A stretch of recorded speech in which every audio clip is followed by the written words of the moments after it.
इस जल प्रलय में फणीश्वरनाथ रेणु द्वारा लिखित रिपोर्टाज है, जिसमें उन्होंने सन 1975 ईशून्य में पटना में आई प्रलयंकारी बाढ़ का आंखों देखे हाल का वर्णन किया है। लेखक का गांव एक ऐसे क्षेत्र में था जहां की विशाल और परती जमीन पर सावन भादों के महीनों में पश्चिम, पूर्व और दक्षिण में बहने वाली कोसी, पनार, महानंदा और गंगा की बाढ़ से पीड़ित मानव व पशुओं का समूह शरण लेता था। सन 1967 में भयंकर बाढ़ आई थी। तब पूरे शहर और मुख्यमंत्री निवास तक के डूबने की खबरें सुनाई देती रहीं। लेखक बाढ़ के प्रभाव व प्रकोप को देखने के लिए अपने एक कवि मित्र के साथ निकले। तभी आते जाते लोगों द्वारा आपस में जिज्ञासावश एक दूसरे को बाढ़ की सूचना से अवगत कराते देख लेखक गांधी मैदान के पास खड़े लोगों के पास गए। शाम को 7:30 बजे पटना के आकाशवाणी केंद्र ने घोषणा की कि पानी आकाशवाणी के स्टूडियो की सीढ़ियों तक पहुंच गया है। बाढ़ का पानी देखकर आ रहे लोग पान की दुकानों पर खड़े हंस बोलकर समाचार सुन रहे थे। परंतु लेखक और उनके मित्र के चेहरों पर उदासी थी। कुछ लोग ताश खेलने की तैयारी कर रहे थे। राजेंद्रनगर चौराहे पर मैगजीन कॉर्नर पर पूर्ववत पत्र-पत्रिकाएं बिक रही थीं। लेखक कुछ पत्रिकाएं लेकर तथा अपने मित्र से विदा लेकर अपने फ्लैट में आ गए। वहां उन्हें जनसंपर्क विभाग की गाड़ी से लाउडस्पीकर पर की गई बाढ़ से संबंधित घोषणाएं सुनाई दीं।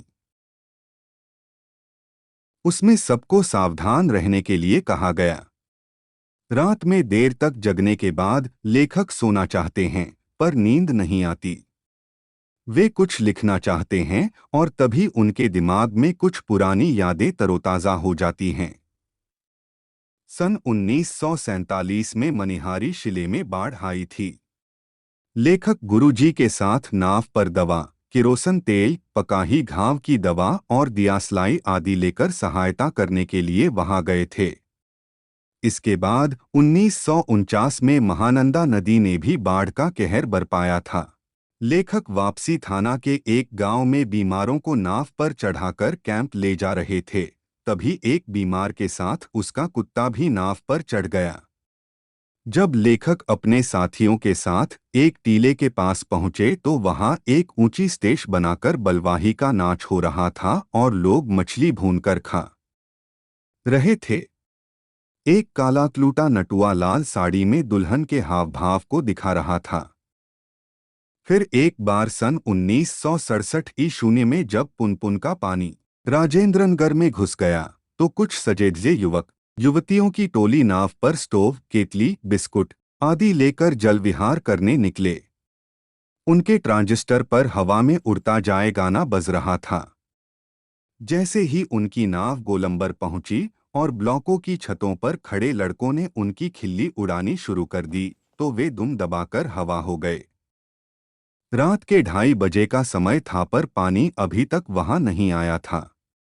लेखक को लगा कि शायद इंजीनियरों ने तटबंध ठीक कर दिया हो। लेखक को नींद आ गई।